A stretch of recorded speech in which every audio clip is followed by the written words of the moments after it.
Hey guys, my name is Matt. I'm the owner down here at High Life Auto in Fort Madison, Iowa. And I just wanted to take a moment to explain to you about what makes High Life different from everyone else and why you should buy from us or why you shouldn't buy from us. If you've ever been down to our lot, you're going to quickly notice that we are not like your typical car dealership. There's no high pressure sales staff out chasing you around trying to convince you to buy stuff. We're not going to put bubble gum on the bumper just to hold it up. We're not going to put Fix-A-Flat in the tires just to keep them aired up. We want you guys to know exactly what you're getting into. We have found over the years, we've been in business for over 15 years now, and we have found that our customers and people like yourself are much more happier with their vehicle purchase when they know what they're getting into, even if there's issues with the vehicle, than having surprises after the sale. Sometimes when you're looking for a new vehicle, you tend to max out that budget because you want to get the newer, the nicer, the better looking vehicle, and you tend to overspend or max out what you can spend, and then there's no money left over for when things go wrong. We want to do our job to prepare you the best for buying and how you can get the best deal. So I wanted to take a moment about kind of what makes us different and how we go about things. Obviously, when you're buying a car, there's two big things that go into the car buying practice for people, for customers like yourself.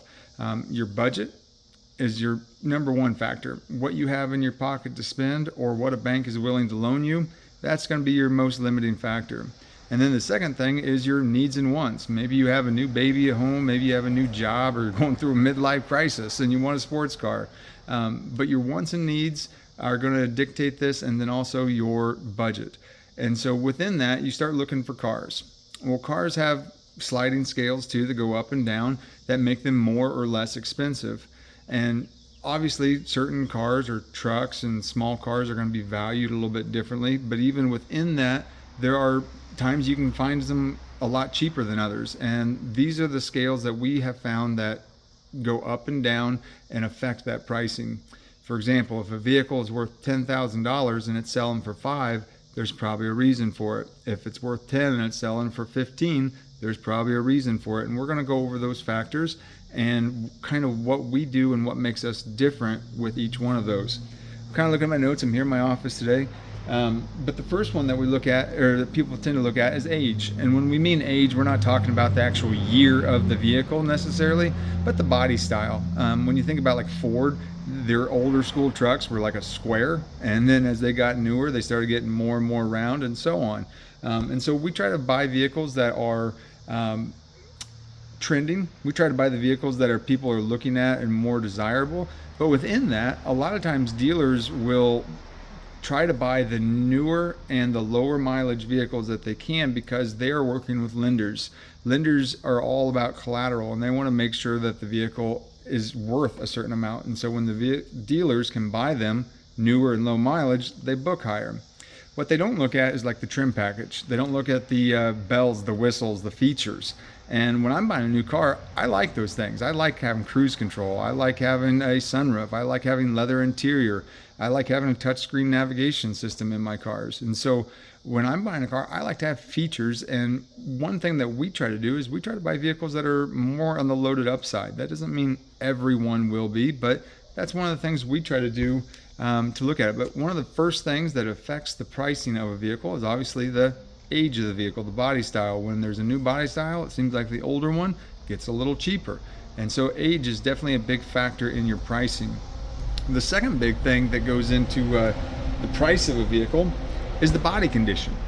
And we did a poll on our Facebook page about what of these 5 things do you care about the most? And body condition didn't really get that many votes, but what we have found from selling cars for over 15 years is that people buy with their eyes all the time.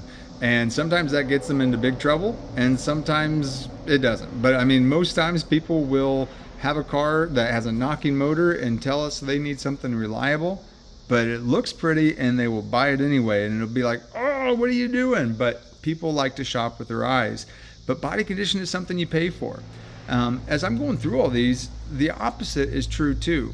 So like with age, the older you buy, if you're willing to get an older vehicle, you can kind of slide that scale down and get something cheaper. If you want that newer body style, well, then you're going to pay a little bit more. Same thing's true for body condition. If you want something that's rust free, you're kind of sliding the value up. You're increasing what you're going to need to spend. But if you're like me and you don't really care about rust, you don't really care about dings and dents and impressing your neighbors or anything like that, and body condition doesn't faze you, then you can slide that scale down. If you slide that scale down, you're getting something cheaper. Maybe you don't want to sacrifice age and you want to keep that up, but then body condition, you don't really care. You can put that down. That allows you to be able to find a cheaper vehicle. The third thing is that reliability mechanics. This is the one that scored the highest when we did our poll on our Facebook page, was reliability. People wanted to know they were buying something reliable. This can be kind of tricky because we live in an era where it seems like mechanics are kind of going by the wayside and you don't see too many people do wrenching anymore. But when a car has like a check engine light, for example, sometimes that can be very minor and sometimes that can be very big, but you kind of have to know how a car functions. You got to know what is connected together to make things work. Obviously, your engine and your transmission are connected together, and if your engine's not running right, then your transmission might be perfectly a-okay, but it might start shifting funny if your engine's lacking power and you have to overcompensate, like if you have to floor the gas pedal. Well, your transmission thinks that the engine's floored and it's running fine, but the engine's not. And so different things like that can happen to where it can cause issues. So you definitely want to know what you're doing. And if you don't, you can ask me. You can bring a mechanic if you're worried about that.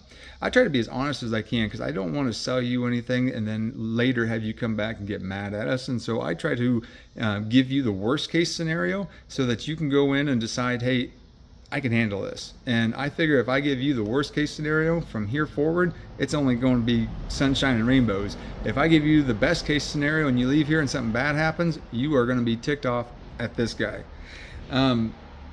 So reliability mechanics definitely affect it. When we see cars go through the auction, if it's got like a knocking motor, if it's smoking, something like that, the bids go way, way down. And so definitely check that out. That's a factor that's pretty important to most people, it seems like. You can also get big deals on stuff if you're willing to work on stuff. We've had it many times where, cheap fixes do fix it, but you just want to be careful because cars can be complex and they can be a lot bigger than what you seem sometimes.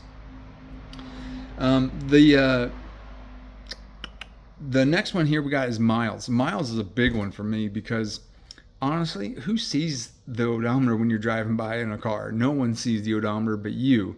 And a lot of times people think that the odometer tells you how much life is left to a car. We kind of have this ingrained in our head that a car will last 100 to 200,000 miles and a truck will last 150 to 250,000 miles. And if it's over that, there's just no life left to it. And guys, that could be the furthest thing from the truth that we have found. Miles, in my opinion, are irrelevant, but again, it slides the scale. High mileage vehicles, price goes down. Low mileage vehicle, price goes up. Number one thing we see a lot of times when we're selling cars is people will say, I want low miles, but then when you ask them what their budget is, their budget doesn't allow them to have low miles for the vehicle they're looking at. So just understand that does affect the pricing. But what we have found is that vehicles can be fixed. Vehicles can be replaced. You can replace every body piece on your vehicle. You can replace the frame of your vehicle. You can replace engines, transmissions, everything you think of can be replaced. And so what we have found that is more important than actually looking at the miles is we have found that looking at the previous owner or trying to get hints and clues about who the previous owner was or how they took care of that vehicle. We have seen so many vehicles with over 200,000 miles outperform lower mileage vehicles, and we have seen so many lower mileage vehicles with blown engines. We just had in my example video our 2018 Mustang with a blown engine because with only 24,000 miles on it, because the previous owner didn't know what they were doing. And I've had cars well over 200,000 that I thought would outdo a brand new car. So don't let miles fool you, but understand they do affect the pricing. And so if you don't care so much about miles, that can allow you to get a newer, nicer looking, reliable vehicle and you can still get it on the cheap because you've lowered the scale when it comes to miles. Like I said, there's 5 areas that affect the price of a car, and when you raise one, or if you raise all 5 of them, you're going to be paying retail price for the car. If you can lower the scales on one of these 5 things, 2 of the 5 things, 3 of the 5 things, it's just going to get you a cheaper and cheaper vehicle. So outside of miles, we try to buy vehicles that are more on the reliable stage. We don't like to get crazy high miles, but it's one of those things that we try to offer variety because we realize everybody's different, everybody has different beliefs, and me trying to change your beliefs, it's not going to happen, and I'm not going to try to. But it is what it is. The 5th thing that we talk about with those sliding scales is the vehicle history. It kind of goes in with the knowing the previous owner type thing, but the vehicle history, what we're talking more about is like the title. Cars, when they have been in accidents or wrecks, flood, different damages of hail storms, different things like that, they will have branded titles. A branded title is meaning that it was salvaged, prior salvaged, rebuilt, something of those words. And there's a lot of confusion on there, so I want to take a second to explain this to you. When a vehicle is salvaged, you can't buy it. I can't even buy it. You have to be a salvage dealer to buy those vehicles. And then once they take them home, they'll either part them out or they'll fix them up. And if they choose to fix them up, they can then take them to the, I think it's state police or DOT. I'm not for sure who they take it to, but they have to take it and get it state inspected to make sure it's safe and roadworthy again. Once they do that and it passes the inspection, they are then issued a prior salvage title. Once a vehicle is prior salvaged, that is never going to go away with the life of that vehicle. But it means that it's going to be sellable again. So you can drive it on the road. You can get license plates for it. You can register it. You can drive it and do whatever you want. It's just going to let people know in the future, hey, at one time, this vehicle was in a wreck. What's that mean for you? Well, just like those sliding scales, when you have a branded title, they say it can lower the value anywhere from 30 to 60% of that vehicle's value. So thinking about a $10,000 vehicle, that means anywhere from $4,000 to $6,000. It can lower the value of that car just because it has a prior salvage title. Does that mean you should go and buy a prior salvage vehicle? Well, it kind of depends.